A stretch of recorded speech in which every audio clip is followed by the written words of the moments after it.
ਲੁਕਮਾ ਸੱਚ ਦੇਖ ਰਹੇ ਦਰਸ਼ਕਾਂ ਦਾ ਮੈਂ ਸਤਨਾਮ ਸਿੰਘ ਬਠੋਈ ਸਵਾਗਤ ਕਰਦਾ। ਅੱਜ ਅਹਿਮ ਮੁੱਦਿਆਂ ਤੇ ਚਰਚਾ ਕਰਨ ਜਾ ਰਹੇ ਹਾਂ, ਜਿਸ ਵਿੱਚ ਕਿ ਯੂਜੀਸੀ ਨੂੰ ਲੈ ਕੇ ਜਿੱਥੇ ਇੱਕ ਪਾਸੇ ਗਾਹ ਪਿਆ ਹੋਇਆ ਹੈ ਤੇ ਪੂਰੇ ਦੇਸ਼ ਵਿੱਚ ਇਸ ਨੂੰ ਲੈ ਕੇ ਹਲਚਲ ਦਿਖਾਈ ਦੇ ਰਹੀ ਹੈ। ਕੀ ਕੇਂਦਰ ਸਰਕਾਰ ਨੇ ਇਸ ਤੇ ਕੋਈ ਖਰੜਾ ਤਿਆਰ ਕੀਤਾ ਹੈ ਜਾਂ ਫਿਰ ਇਹ ਇੱਕ ਹਵਾ 'ਚ ਤੀਰ ਛੱਡਿਆ ਗਿਆ ਹੈ? ਇਸ ਤੇ ਚਰਚਾ ਕਰਾਂਗੇ। ਅੱਗੇ ਚੱਲਦੇ ਹਾਂ ਤਾਂ ਅਕਾਲੀ ਦਲ ਵੱਲੋਂ ਕੋਸ਼ਿਸ਼ਾਂ ਜਾਰੀ ਨੇ ਜਾਂ ਮੀਟਿੰਗਾਂ ਜਾਰੀ ਨੇ, ਜਿੱਥੇ ਇਸ ਨੂੰ ਮੀਟਿੰਗਾਂ ਨੂੰ ਲੈ ਕੇ ਵੱਡੇ ਕਿਆਸਰਾਈਆਂ ਲਗਾਈਆਂ ਜਾ ਰਹੀਆਂ ਨੇ ਕਿ ਸ਼੍ਰੋਮਣੀ ਅਕਾਲੀ ਦਲ ਤੇ ਭਾਜਪਾ ਜਲਦ ਹੀ ਇੱਕ ਹੋਣ ਜਾ ਰਹੇ ਨੇ। ਤਾਂ ਅਜਿਹੇ ਵਿੱਚ ਨਵੇਂ ਬਿਆਨ ਸਾਹਮਣੇ ਆ ਗਏ ਭਾਜਪਾ ਦੇ, ਜਿਸ ਦੇ ਚੱਲਦਿਆਂ ਗੱਠਜੋੜ ਬਾਰੇ ਖਲਾਰਾ ਜਿਹਾ ਪੈਂਦਾ ਨਜ਼ਰ ਆ ਰਿਹਾ। ਆਖਿਰਕਾਰ ਇਹ ਕੀ ਕਾਰਨ ਹੈ, ਕੀ ਬਿਆਨ ਆਏ ਨੇ, ਇਸ ਤੇ ਗੱਲ ਕਰਾਂਗੇ। ਉਧਰ ਇੱਕ ਮੁੱਖ ਮੰਤਰੀ ਨੂੰ ਕਹਿੰਦੇ ਮੁੱਖ ਮੰਤਰੀ ਦੁਆਰਾ ਬਣਨ ਲਈ ਇੱਕ ਦਲਿਤ ਜਾਂ ਇੱਕ ਆਦੀਵਾਸੀ ਦੇ ਪੈਰ ਤੱਕ ਧੋਣੇ ਪੈ ਗਏ। ਆਖਿਰਕਾਰ ਅਜਿਹੀ ਨੌਬਤ ਕਿਉਂ ਆਈ, ਇਸ ਤੇ ਗੱਲ ਕਰਾਂਗੇ। ਸੋ ਹੁਣ ਇਹਨਾਂ ਸਾਰੇ ਮਾਮਲਿਆਂ ਤੇ ਵਿਸਤਾਰ ਨਾਲ ਚਰਚਾ ਕਰਦੇ ਹਾਂ।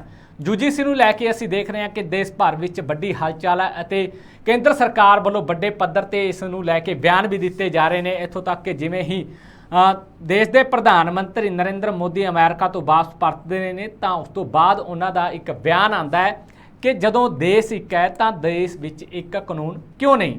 ਸੋ ਇਸ ਦੇ ਚੱਲਦਿਆਂ ਇਸੇ ਬਿਆਨ ਤੋਂ ਬਾਅਦ ਵੱਡੀਆਂ ਕਿਆਸਰਾਈਆਂ ਲਗਾਈਆਂ ਜਾਂਦੀਆਂ, ਵੱਡੇ ਜਿਹੜੇ ਆ ਚਿੰਤਾਵਾਂ, ਵੱਡੇ ਚਰਚਾਵਾਂ ਹੁੰਦੀਆਂ ਨੇ। ਤਾਂ ਇਸੇ ਦੇ ਦੌਰਾਨ ਹੁਣ ਜਦੋਂ ਇਸ ਸਾਰੇ ਮਾਮਲੇ ਤੇ ਇੱਕ ਨਵਾਂ ਖੁਲਾਸਾ ਹੁੰਦਾ ਨਜ਼ਰ ਆਇਆ, ਜਿਸ ਵਿੱਚ ਕਿ ਕਪਿਲ ਸਿੱਬਲ ਜੋ ਕਿ ਸੀਨੀਅਰ ਵਕੀਲ ਨੇ ਸੁਪਰੀਮ ਕੋਰਟ ਦੇ, ਉਹਨਾਂ ਨੇ ਵੱਡਾ ਖੁਲਾਸਾ ਕੀਤਾ ਹੈ, ਜਿਸ ਵਿੱਚ ਉਹਨਾਂ ਨੇ ਕਿਹਾ ਹੈ ਕਿ ਇੱਕ ਪਾਸੇ ਤਾਂ ਕੇਂਦਰ ਸਰਕਾਰ ਇਸ ਤਰ੍ਹਾਂ ਬਤੀਤ ਕਰ ਰਹੀ ਹੈ ਜਾਂ ਇੱਦਾਂ ਜਾਪ ਰਹੀ ਹੈ ਕਿ ਉਹਨਾਂ ਨੇ ਕਾਨੂੰਨ ਹੈ ਜਿਹੜਾ ਹੱਥ ਤੇ ਰੱਖਿਆ ਹੋਇਆ ਤੇ ਨਾਲ ਦੀ ਨਾਲ ਲੋਕਾਂ ਅੱਗੇ ਪੇਸ਼ ਕਰ ਦੇਣਾ ਹੈ।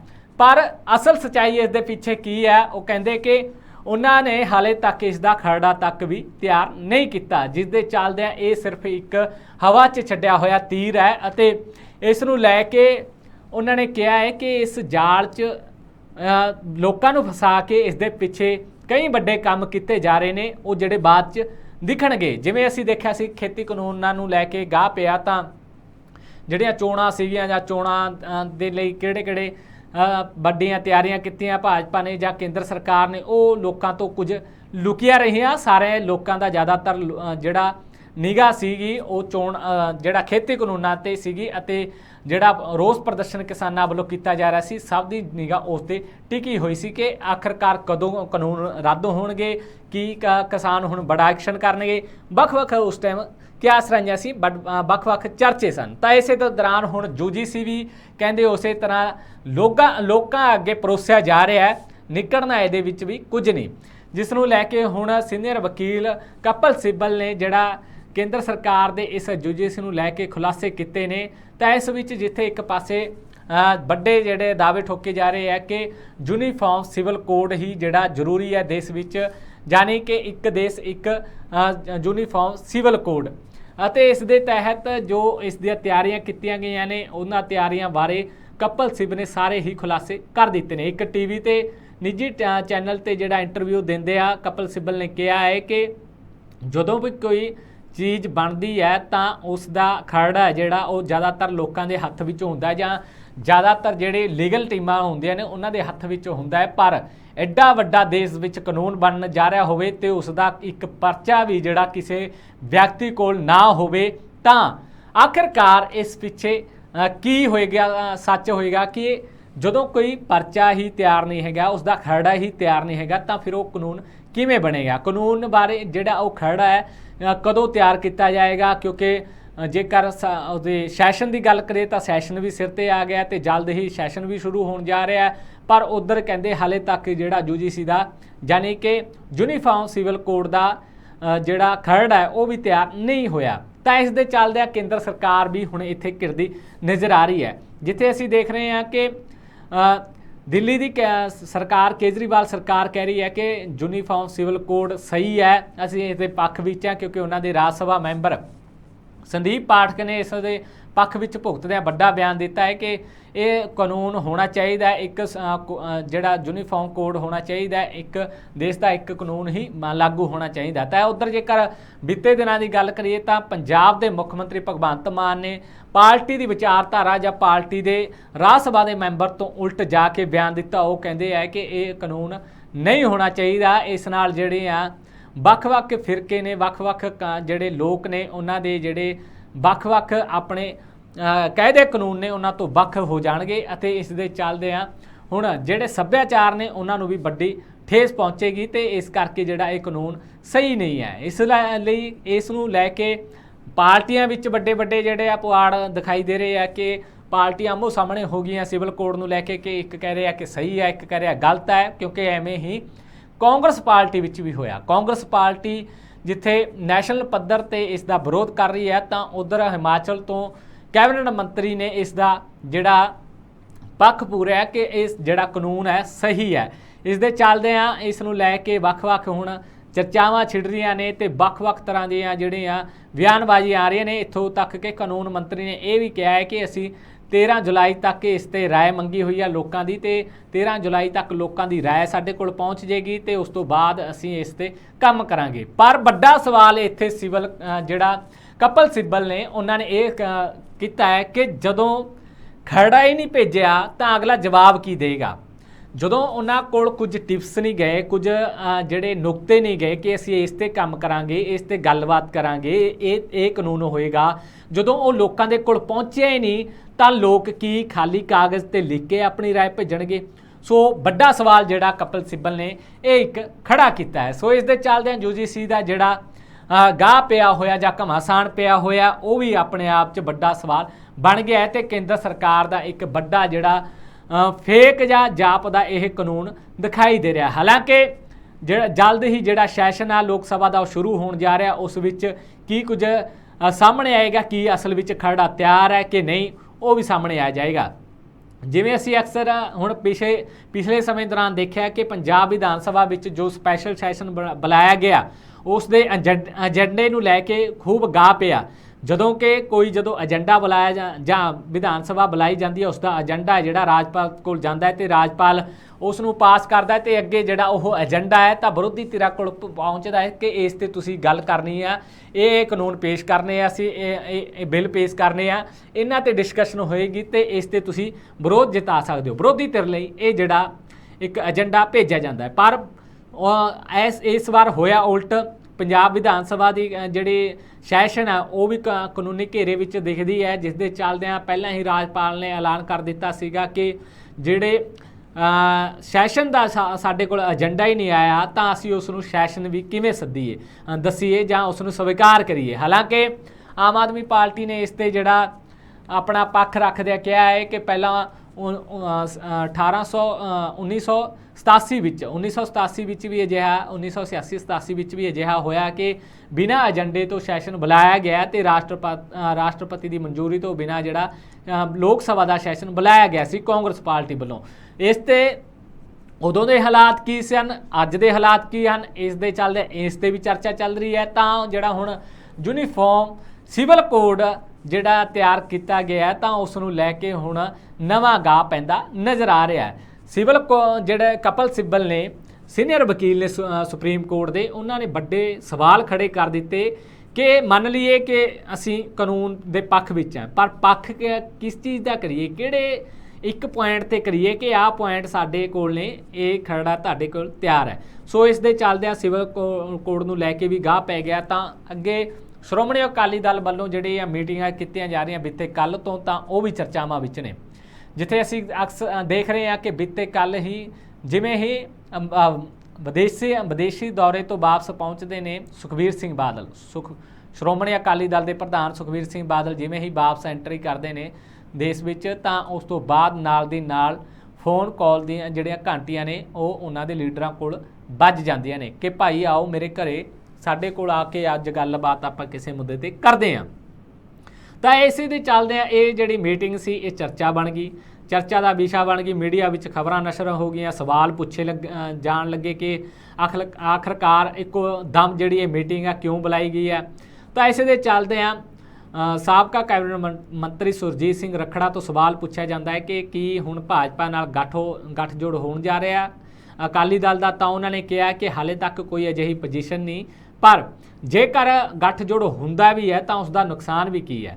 ਸੋ ਅਜਿਹੇ ਬਿਆਨ ਸਾਹਮਣੇ ਆ ਜਾਂਦੇ ਨੇ, ਪਰ ਇਹ ਕੱਲ੍ਹ ਦੇ ਬਿਆਨ ਸਨ। ਅੱਜ ਜੋ ਹਾਲਾਤ ਨੇ ਜਾਂ ਅੱਜ ਜੋ ਬਿਆਨ ਨੇ ਉਹਨਾਂ ਨੇ ਸਭ ਨੂੰ ਹੈਰਾਨ ਕਰਕੇ ਰੱਖ ਦਿੱਤਾ ਹੈ, ਜਿਸ ਵਿੱਚ ਕਿ ਜਿਵੇਂ ਹੀ ਅੱਜ ਪ੍ਰਧਾਨਗੀ ਦਾ ਅਹੁਦਾ ਸੰਭਾਲਣ ਤੋਂ ਬਾਅਦ ਸੁਨੀਲ ਜਾਖੜ ਹਰਿਮੰਦਰ ਸਾਹਿਬ ਨਤਮਸਤਕ ਹੋਣ ਲਈ ਜਾਂਦੇ ਨੇ, ਤਾਂ ਉਹਨਾਂ ਦੇ ਲਈ ਸਮੂਹ ਭਾਜਪਾ ਵਰਕਰ ਜਾਂਦੇ ਨੇ ਤੇ ਭਾਜਪਾ ਦੇ ਆਗੂ ਜਾਂਦੇ ਨੇ। ਤਾਂ ਉਸੇ ਦੇ ਦੌਰਾਨ ਜਿਹੜੇ ਮਨਜਿੰਦਰ ਸਿੰਘ ਸਿਰਸਾ ਨੇ ਭਾਜਪਾ ਦੇ ਆਗੂ ਉਹ ਵੀ ਨਾਲ ਹੁੰਦੇ ਨੇ। ਤਾਂ ਉੱਥੇ ਜਿਹੜਾ ਸਵਾਲ ਪੁੱਛਿਆ ਜਾਂਦਾ ਹੈ ਕਿ ਕੀ ਹੁਣ ਜਿਹੜੀ ਹੈ ਚੋਣ ਰਣਨੀਤੀ ਆ ਉਹ ਕੀ ਤਿਆਰ ਕੀਤੀ ਗਈ ਹੈ ਭਾਜਪਾ ਦੀ, ਤਾਂ ਉਹਨਾਂ ਨੇ ਸਾਫ਼ ਸ਼ਬਦਾਂ ਵਿੱਚ ਕਹਿ ਦਿੱਤਾ ਹੈ ਕਿ ਅਸੀਂ 13 ਦੀਆਂ 13 ਲੋਕ ਸਭਾ ਸੀਟਾਂ ਤੇ ਚੋਣ ਲੜਾਂਗੇ ਤੇ ਜਿੱਤ ਕੇ ਵੀ ਦਿਖਾਵਾਂਗੇ।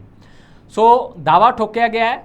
ਤਾਂ ਇੱਧਰ ਹੁਣ ਇੱਕ ਪਾਸੇ ਇਹ ਬਿਆਨ ਆ ਗਿਆ, ਕੁਝ ਸਮੇਂ ਬਾਅਦ ਜਿਹੜਾ ਬਿਆਨ ਲਿਆ ਜਾਂਦਾ ਭਾਜਪਾ ਦੇ ਪੰਜਾਬ ਦੇ ਇੰਚਾਰਜ ਰੂਪਾਨੀ ਜਾਨੀ ਕਿ ਵਿਜੇ ਰੂਪਾਨੀ ਦਾ, ਇੱਥੇ ਜਦੋਂ ਉਹਨਾਂ ਨਾਲ ਪੱਤਰਕਾਰਾਂ ਨੇ ਸਵਾਲ ਕੀਤਾ ਕਿ ਕਿੱਦਾਂ ਦੀ ਤਿਆਰੀ ਹੈ ਜੀ, ਚੋਣਾਂ ਆ ਗਈਆਂ ਨੇ ਤੇ ਕੀ ਕਦੋਂ ਰੈਲੀਆਂ ਸ਼ੁਰੂ ਹੋਣਗੀਆਂ, ਕਿਹੜੇ ਹਲਕੇ 'ਚ ਕਿਹੜਾ ਜਿਹੜਾ ਲੀਡਰ ਖੜਾਇਆ ਜਾਏਗਾ, ਕਿੰਨੀਆਂ ਕੁ ਚਰਚਾਵਾਂ ਨੇ ਇਸ ਦੀਆਂ। ਤਾਂ ਉਹਨਾਂ ਨਾਲ ਇਹ ਸਵਾਲ ਜਵਾਬ ਚੱਲ ਰਹੇ ਸਨ। ਤਾਂ ਉਹਨਾਂ ਨੇ ਇੱਕ ਵੱਡਾ ਬਿਆਨ ਦੇ ਦਿੱਤਾ, ਸਾਫ਼ ਕਰ ਦਿੱਤਾ ਉਹਨਾਂ ਨੇ ਕਿ ਅਸੀਂ 13 ਦੀਆਂ 13 ਲੋਕ ਸਭਾ ਸੀਟਾਂ ਤੇ ਚੋਣ ਲੜਾਂਗੇ, ਜਿਸ ਦੇ ਚੱਲਦਿਆਂ ਇਹ ਇੱਕ ਹੋਰ ਨਵਾਂ ਟਵਿਸਟ ਇਸ ਮਾਮਲੇ 'ਚ ਆਇਆ ਕਿ ਇੱਕ ਪਾਸੇ ਤਾਂ ਵੱਡੇ ਪੱਧਰ ਤੇ ਚਰਚਾਵਾਂ ਚੱਲ ਰਹੀਆਂ ਨੇ, ਵੱਡੇ ਪੱਧਰ ਤੇ ਖਬਰਾਂ ਨਸ਼ਰ ਹੋ ਰਹੀਆਂ ਨੇ ਕਿ ਜਲਦ ਹੀ ਸ਼੍ਰੋਮਣੀ ਅਕਾਲੀ ਦਲ ਤੇ ਭਾਜਪਾ ਇੱਕ ਹੋਣ ਜਾ ਰਹੇ ਨੇ, ਪਰ ਬਿਆਨ ਵੱਖੋ ਵੱਖਰੇ ਆ ਰਹੇ ਨੇ। ਤਾਂ ਇਸੇ ਦੇ ਦੌਰਾਨ ਹਾਲਾਂਕਿ ਸ਼੍ਰੋਮਣੀ ਅਕਾਲੀ ਦਲ ਦੇ ਪ੍ਰਧਾਨ ਵੱਲੋਂ ਸਾਫ਼ ਕਰ ਦਿੱਤਾ ਗਿਆ ਸੀਗਾ ਕਿ ਅਸੀਂ ਮੀਟਿੰਗਾਂ ਆਪਣੇ ਤੌਰ ਤੇ ਕਰ ਰਹੇ ਹਾਂ, ਕਿਸੇ ਤਰ੍ਹਾਂ ਦਾ ਕੋਈ ਗੱਠਜੋੜ ਨਹੀਂ ਹੋਇਆ, ਪਰ ਜੋ ਅੰਦਰ ਦੀਆਂ ਸੂਤਰਾਂ ਦੀਆਂ ਗੱਲਾਂ ਸਨ ਉਹ ਇਹ ਬਿਆਨ ਕਰ ਰਹੀਆਂ ਨੇ ਕਿ ਜਲਦ ਹੀ ਜਿਹੜਾ ਗੱਠਜੋੜ ਦਾ ਐਲਾਨ ਆ ਉਹ ਹੋ ਜਾਏਗਾ।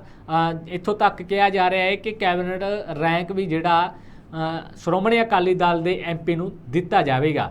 ਸੋ ਵੱਡੇ ਪੱਧਰ ਤੇ ਚਰਚਾਵਾਂ ਸਨ, ਪਰ ਜੋ ਅੱਜ ਬਿਆਨ ਸਾਹਮਣੇ ਆ ਰਹੇ ਨੇ ਇਹਨਾਂ ਨੇ ਜਿਹੜੇ ਲੋਕ ਇੱਕ ਵਾਰ ਫਿਰ ਘੁੰਮਣ ਘੇਰੀ ਵਿੱਚ ਪਾ ਕੇ ਰੱਖ ਦਿੱਤੇ ਨੇ। ਤਾਂ ਇਸੇ ਦੇ ਚੱਲਦੇ ਜੇਕਰ ਸਿਆਸੀ ਮਾਹਿਰਾਂ ਦੀ ਗੱਲ ਕਰੀਏ ਤਾਂ ਉਹ ਕਹਿ ਰਹੇ ਨੇ ਕਿ ਇਹ ਬਿਆਨਬਾਜ਼ੀ ਜਾਣਬੁੱਝ ਕੇ ਹੋ ਰਹੀ ਹੈ, ਜਦੋਂ ਕਿ ਸਭ ਕੁਝ ਠੀਕ ਠਾਕ ਹੋ ਗਿਆ ਹੈ ਤੇ ਜਲਦ ਹੀ ਇਸ ਦਾ ਰਸਮੀ ਤੌਰ ਤੇ ਐਲਾਨ ਵੀ ਹੋ ਜਾਵੇਗਾ। ਸੋ ਜਿੱਥੇ ਇੱਕ ਪਾਸੇ ਇਹ ਚਰਚਾਵਾਂ ਸਨ ਕਿ ਜਲਦ ਅੱਜ ਕੱਲ 5 ਮਿੰਟ 'ਚ 10 ਮਿੰਟ 'ਚ ਵੱਡਾ ਐਲਾਨ ਹੋਏਗਾ, ਤਾਂ ਉਧਰ ਜਦੋਂ ਅੱਜ ਬਿਆਨ ਸਾਹਮਣੇ ਆ ਰਹੇ ਨੇ ਤਾਂ ਉਹਨਾਂ ਨੇ ਕੁਝ ਹੋਰ ਹੀ ਤਸਵੀਰ ਪੇਸ਼ ਕਰਕੇ ਰੱਖ ਦਿੱਤੀ ਹੈ ਸ਼੍ਰੋਮਣੀ ਅਕਾਲੀ ਦਲ ਤੇ BJP ਦੀ, ਜਿਸ ਦੇ ਚੱਲਦਿਆਂ ਹੁਣ ਮਾਹਿਰ ਕਹਿ ਰਹੇ ਨੇ ਕਿ ਇਹ ਸਭ ਕੁਝ ਇੱਕ ਜਿਹੜਾ ਮਿੱਥੀ ਸਮਝੀ ਜਿਹੜੀ ਆ ਚਾਲ ਚੱਲੀ ਜਾ ਰਹੀ ਹੈ ਕਿ ਉਹ ਦੇਖ ਰਹੇ ਨੇ ਕਿ ਜੇਕਰ ਅਜਿਹਾ ਹੁੰਦਾ ਹੈ ਤਾਂ ਕਿੰਨੇ ਕੁ ਵਰਕਰ ਖੁਸ਼ ਹੁੰਦੇ ਨੇ ਅਕਾਲੀ ਦਲ ਦੇ, ਕਿੰਨੇ ਕੁ ਵਰਕਰ ਖੁਸ਼ ਹੁੰਦੇ ਨੇ ਭਾਜਪਾ ਦੇ, ਕਿ ਇਕਜੁੱਟਤਾ ਨੂੰ ਲੈ ਕੇ ਖੁਸ਼ ਨੇ। ਕਿਉਂਕਿ ਪਹਿਲਾਂ ਹੀ ਭਾਜਪਾ ਦੇ ਜਿਹੜੇ ਟਕਸਾਲੀ ਆਗੂ ਨੇ, ਜਦੋਂ ਤੋਂ ਕੈਪਟਨ ਅਮਰਿੰਦਰ ਸਿੰਘ ਅਤੇ ਬਾਕੀ ਜਿਹੜੇ ਕਾਂਗਰਸ ਪਾਰਟੀ ਦੇ ਸਾਬਕਾ ਮੰਤਰੀ ਸਾਬਕਾ ਲੀਡਰ ਭਾਜਪਾ 'ਚ ਸ਼ਾਮਲ ਹੋਏ ਨੇ, ਤਾਂ ਉਹ ਜਿਹੜੇ ਟਕਸਾਲੀ ਆਗੂ ਨੇ ਭਾਜਪਾ ਦੇ ਉਹ ਘੁਟਨ ਜੀ ਮਹਿਸੂਸ ਕਰ ਰਹੇ ਨੇ। ਕਿਉਂਕਿ ਦੇਖ ਰਹੇ ਹਾਂ ਕਿ ਪਿਛਲੇ ਦਿਨਾਂ ਤੋਂ ਜਿਹੜਾ ਵੱਖ-ਵੱਖ ਤਰੀਕੇ ਨਾਲ ਰੋਸ ਮੁਜ਼ਾਹਰਾ ਕੀਤਾ ਜਾ ਰਿਹਾ ਹੈ। ਇੱਥੋਂ ਤੱਕ ਕਿ ਜਿਵੇਂ ਹੀ ਸੁਨੀਲ ਜਾਖੜ ਨੂੰ ਪ੍ਰਧਾਨਗੀ ਦਾ ਅਹੁਦਾ ਮਿਲਦਾ ਭਾਜਪਾ 'ਚ, ਤਾਂ ਉਧਰ ਉਹਨਾਂ ਦਾ ਜਿਹੜੇ ਸਾਬਕਾ ਵਿਧਾਇਕ ਨੇ ਅਰੁਣ ਨੰਗ ਉਹਨਾਂ ਵੱਲੋਂ ਨਾਲ ਦੀ ਨਾਲ ਆਪਣੇ ਅਹੁਦਿਆਂ ਤੋਂ ਅਸਤੀਫਾ ਦਿੱਤਾ ਜਾਂਦਾ। ਥੋੜ੍ਹਾ ਜਿਹਾ ਇੱਥੇ ਹੋਰ ਤੁਹਾਡਾ ਧਿਆਨ ਦਵਾ ਦਿੰਦੇ ਹਾਂ ਕਿ ਉਹ ਆਖਰਕਾਰ ਅਸਤੀਫਾ ਕਿਉਂ ਦਿੰਦੇ ਨੇ। ਉਹਨਾਂ ਦਾ ਇਹ ਕਹਿਣਾ ਹੈ ਕਿ ਜਦੋਂ ਅਬੋਹਰ ਵਿੱਚ ਸੁਨੀਲ ਜਾਖੜ ਜਿੱਤੇ ਹੋਏ ਸਨ ਜਾਂ ਉਹਨਾਂ ਦੀ ਸਰਕਾਰ ਸੀ ਕਾਂਗਰਸ ਦੀ ਪਿਛਲੇ ਟਰਨ 'ਚ, ਤਾਂ ਉਸ ਸਮੇਂ ਜਿਹੜਾ ਉਹਨਾਂ ਦਾ ਜਿਹੜਾ ਖੇਤੀ ਕਾਨੂੰਨ ਆਏ ਸੀਗੇ, ਤਾਂ ਉਸ ਟਾਈਮ ਜਦੋਂ ਰੋਸ ਪ੍ਰਦਰਸ਼ਨ ਚੱਲ ਰਹੇ ਸਨ, ਵੱਡੇ ਪੱਧਰ ਤੇ ਜਿਹੜਾ ਰੋਸ ਮੁਜ਼ਾਹਰੇ ਹੋ ਰਹੇ ਸਨ, ਇੱਥੋਂ ਤੱਕ ਕਿ ਭਾਜਪਾ ਦੇ ਲੀਡਰਾਂ ਦੇ ਘਰ ਦੇ ਬਾਹਰ ਗੋਹੇ ਦੀਆਂ ਟਰਾਲੀਆਂ ਸੁੱਟ ਦਿੱਤੀਆਂ ਗਈਆਂ ਸੀਗੀਆਂ, ਬਾਹਰ ਨਹੀਂ ਆ ਸਕਦੇ ਸੀ ਭਾਜਪਾ ਦੇ ਵਰਕਰ ਜਾਂ ਮੰਤਰੀ ਜਾਂ ਲੀਡਰ। ਤਾਂ ਉਸੇ ਦੇ ਤਹਿਤ ਉਹ ਜਦੋਂ ਅਬੋਹਰ ਤੋਂ ਵਿਧਾਇਕ ਸਨ ਤਾਂ ਉਹਨਾਂ ਨਾਲ ਇੰਨੀ ਕੁ ਮਾੜੀ ਹੋ ਗਈ ਸੀਗੀ ਕਿ ਉਹ ਤਸਵੀਰਾਂ ਲੋਕ ਦੇਖਣ ਯੋਗ ਨਹੀਂ ਸਨ, ਜਾਣੀ ਕਿ ਉਹਨਾਂ ਦੇ ਸਾਰੇ ਕੱਪੜੇ ਫਾੜ ਦਿੱਤੇ ਸਨ। ਇਸੇ ਨੂੰ ਲੈ ਕੇ ਅਰੁਣ ਰੰਗ ਕਹਿੰਦੇ ਕਿ ਜਦੋਂ ਡੰਡੇ ਖਾਣ ਦੀ ਵਾਰੀ ਹੁੰਦੀ ਹੈ ਤਾਂ ਉਸ ਟਾਈਮ ਅਸੀਂ ਹੁੰਨੇ ਆ, ਤੇ ਜਦੋਂ ਅਹੁਦੇਦਾਰੀਆਂ ਦੀਆਂ ਜਾਂ ਵੱਡੇ ਜ਼ਿੰਮੇਵਾਰੀਆਂ ਦੀਆਂ ਗੱਲਾਂ ਹੁੰਦੀਆਂ ਨੇ ਤਾਂ ਕੋਈ ਸਿਰ ਤੇ ਹੋਰ ਪੈਰਾਸੂਟ ਰਾਹੀਂ ਬਿਠਾ ਦਿੱਤਾ ਜਾਂਦਾ। ਤਾਂ ਇਸੇ ਦੇ ਚੱਲਦਿਆਂ ਹੁਣ ਆਪੋ ਜਿਹੜੀ ਆ ਧਾਪੀ 'ਚ ਪੈ ਗਈ ਹੈ ਭਾਜਪਾ ਵੀ, ਜਿੱਥੇ ਅਸੀਂ ਬੀਤੇ ਸਮੇਂ ਦੌਰਾਨ ਦੇਖਿਆ ਹੈ ਕਿ ਜੋ ਕਾਰਜਕਾਲ ਰਿਹਾ ਹੈ ਭਾਜਪਾ ਦਾ ਹੁਣ ਤੱਕ ਦਾ, ਉਹ ਇਹ ਰਿਹਾ ਕਿ ਬਹੁਤ ਸ਼ਾਂਤ ਤਰੀਕੇ ਨਾਲ ਇਹਨਾਂ ਨੇ ਕੰਮ ਕੀਤਾ, ਵੱਖ-ਵੱਖ ਪੱਧਰ ਤੇ ਹਾਲਾਂਕਿ ਰੋਸ ਮੁਜ਼ਾਹਰੇ ਵੀ ਕੀਤੇ, ਸਭ ਕੁਝ ਕੀਤਾ ਹੈ, ਪਰ ਇਹ ਸੀਗੇ ਕਿ ਪਾਰਟੀ ਦੀ ਇਕਜੁੱਟਤਾ ਜੀ ਨਜ਼ਰ ਆ ਰਹੀ ਸੀਗੀ। ਜਿਵੇਂ ਕਾਂਗਰਸ ਪਾਰਟੀ ਦੀ 17 ਵਿੱਚ ਸਰਕਾਰ ਸੀ, ਤਾਂ 17 ਤੋਂ ਕੁਝ 18 ਦੇ ਐਂਡ ਤੱਕ ਜਾਂਦੇ ਆ ਇੰਨੀਆਂ ਕੁ ਦੂਰੀਆਂ ਵੱਧਦੀਆਂ ਗਈਆਂ। ਜਿਹੜੇ ਕਾਂਗਰਸ ਦੇ ਲੀਡਰ ਸੀ, ਮੰਤਰੀ ਸਨ, ਕਿ ਉਹ ਆਪਣੇ ਅਹੁਦਿਆਂ ਤੋਂ ਵੀ ਅਸਤੀਫੇ ਦੇਣ ਤੱਕ ਲੱਗੇ ਸਨ। ਇਸ ਦੀ ਉਦਾਹਰਨ ਵੀ ਦੇ ਦਿੰਦੇ ਆ ਕਿ ਨਵਜੋਤ ਸਿੰਘ ਸਿੱਧੂ ਨੇ ਆਪਣੇ ਕੈਬਨਿਟ ਰੈਂਕ ਤੋਂ ਅਸਤੀਫਾ ਵੀ ਦੇ ਦਿੱਤਾ ਸੀ, ਜਿਸ ਤੋਂ ਬਾਅਦ ਇੰਨੀ ਕੁ ਫਿੱਕ ਪੈਂਦੀ ਇੱਥੋਂ ਤੱਕ ਪਹੁੰਚੀ ਕਿ ਅੱਜ ਜਿਹੜੇ ਕੈਪਟਨ ਅਮਰਿੰਦਰ ਸਿੰਘ ਨੂੰ ਵੀ ਸੱਤਾ ਤੋਂ ਬਾਹਰ ਹੋਣਾ ਪਿਆ, ਤੇ ਬਾਕੀ ਜਿਹੜੇ ਲੀਡਰ ਆ ਉਹਨਾਂ ਨੂੰ ਵੀ ਸੱਤਾ ਤੋਂ ਬਾਹਰ ਹੋਣਾ ਪਿਆ। ਸੋ ਇਸ ਦੇ ਚੱਲਦਿਆਂ ਹੁਣ ਉਹ ਜਿੱਥੇ ਸ਼੍ਰੋਮਣੀ ਅਕਾਲੀ ਦਲ ਇਕਜੁੱਟਤਾ ਵਿੱਚ ਨਜ਼ਰ ਦਿਖਾਈ ਦਿੰਦੇ ਸੀਗੇ, ਤਾਂ ਇੱਥੇ ਹੁਣ ਜਿਹੜਾ ਭਾਜਪਾ ਇਕਜੁੱਟਤਾ ਵਿੱਚ ਦਿਖਾਈ ਦੇ ਰਹੀ ਸੀ, ਤਾਂ ਸਭ ਤੋਂ ਵੱਡੇ ਸਵਾਲ ਸਿਰਫ ਕਾਂਗਰਸ ਪਾਰਟੀ ਤੇ ਖੜੇ ਕੀਤੇ ਜਾਂਦੇ ਸਨ ਕਿ ਕਾਂਗਰਸ ਦਾ ਬਣੂਗਾ ਕੀ, ਜੇਕਰ ਇਦਾਂ ਹੀ ਹੁੰਦਾ ਰਿਹਾ। ਪਰ ਹੁਣ ਉਲਟ ਹੁੰਦਾ ਨਜ਼ਰ ਆ ਰਿਹਾ। ਹੁਣ ਇਸ ਨਾਲ ਇੱਕ ਨਵੀਂ ਪਾਰਟੀ ਵੀ ਜੁੜ ਗਈ ਹੈ, ਭਾਜਪਾ, ਜਿਸ ਵਿੱਚ ਜਿਹੜਾ ਦੂਰੀਆਂ ਵੱਧਦੀਆਂ ਜਾ ਰਹੀਆਂ ਨੇ। ਹਾਲਾਂਕਿ ਜਿਹੜੇ ਹਾਲਾਤ ਨੇ ਉਹ ਇਹ ਨੇ ਕਿ ਨੈਸ਼ਨਲ ਪੱਧਰ ਤੇ ਜੋ ਇੱਕ ਜੁੜਤਾ ਬਣੀ ਹੋਈ ਹੈ ਭਾਜਪਾ ਦੀ, ਉਹ ਕਾਇਮ ਰੱਖਣ ਲਈ ਜਿਹੜਾ ਆਰਐਸਐਸ ਦਾ ਏਜੰਡਾ ਹੈ ਉਹ ਕਿਤੇ ਨਾ ਕਿਤੇ ਕੰਮ ਕਰ ਸਕਦਾ ਹੈ। ਹਾਲਾਤ ਅੱਗੇ ਸੁਧਰ ਸਕਦੇ ਨੇ, ਅਤੇ ਇਸ ਬਾਰੇ ਹਜੇ ਲੰਬਾ ਨਹੀਂ ਸੋਚਿਆ ਜਾ ਸਕਦਾ ਕਿ ਲੰਬੇ ਤੌਰ ਤੇ ਇਹਨਾਂ ਦੀਆਂ ਜਿਹੜੀਆਂ ਦੂਰੀਆਂ ਬਣਨਗੀਆਂ ਜਾਂ ਰੁਸੇਵੇਂ ਬਣਨਗੇ ਜਾਂ ਰੁੱਸਣਗੇ ਜਾਂ ਮੰਨਣਗੇ। ਇਹ ਇੱਕ ਜਿਹੜਾ ਲੰਬਾ ਜਰੀਆ ਜਿਹੜਾ ਇਸ ਵਿੱਚ ਭਾਜਪਾ ਵਿੱਚ ਦੇਖਣ ਨੂੰ ਨਹੀਂ ਮਿਲਦਾ, ਕਿਉਂਕਿ ਇਹਨਾਂ ਦੀ ਇੱਕ ਜੁੜਤਾ ਜਿਹੜੀ ਉਹ ਵੱਡੀ ਕਾਇਮ ਦਿਖਾਈ ਦਿੰਦੀ ਆ। ਸੋ ਇਸ ਦੇ ਚੱਲਦਿਆਂ ਜਿੱਥੇ ਇਹ ਘਮਾਸਾਨ ਭਾਜਪਾ 'ਚ ਛਿੜਿਆ ਹੋਇਆ, ਤਾਂ ਉਧਰ ਹੁਣ ਸ਼੍ਰੋਮਣੀ ਅਕਾਲੀ ਦਲ ਹੱਥ ਵਧਾ ਰਿਹਾ। ਅਸੀਂ ਨਹੀਂ ਸਪਸ਼ਟ ਕਰ ਰਹੇ, ਇਹ ਹਾਲਾਤ ਸਪਸ਼ਟ ਕਰ ਰਹੇ ਨੇ, ਜੋ ਖਬਰਾਂ ਨਸ਼ਰ ਹੋ ਰਹੀਆਂ ਨੇ ਉਹ ਸਪਸ਼ਟ ਕਰ ਰਹੇ ਨੇ ਕਿ ਸ਼੍ਰੋਮਣੀ ਅਕਾਲੀ ਦਲ ਵੱਲੋਂ ਜਿਹੜੀਆਂ ਮੀਟਿੰਗਾਂ ਕੀਤੀਆਂ ਜਾ ਰਹੀਆਂ ਨੇ ਕਿ ਉਹ ਗੱਠਜੋੜ ਨੂੰ ਲੈ ਕੇ ਕੀਤੀਆਂ ਜਾ ਰਹੀਆਂ ਨੇ। ਹਾਲਾਂਕਿ ਸ਼੍ਰੋਮਣੀ ਅਕਾਲੀ ਦਲ ਦੇ ਇੱਕ ਵੀ ਲੀਡਰ ਨੇ ਹਲੇ ਇਸ ਤੇ ਖੁੱਲ੍ਹ ਕੇ ਜਿਹੜਾ ਨਹੀਂ ਬੋਲੇ ਜਾਂ ਉਸ ਦਾ ਜਵਾਬ ਨਹੀਂ ਦਿੱਤਾ, ਬਿਆਨ ਨਹੀਂ ਦਿੱਤਾ।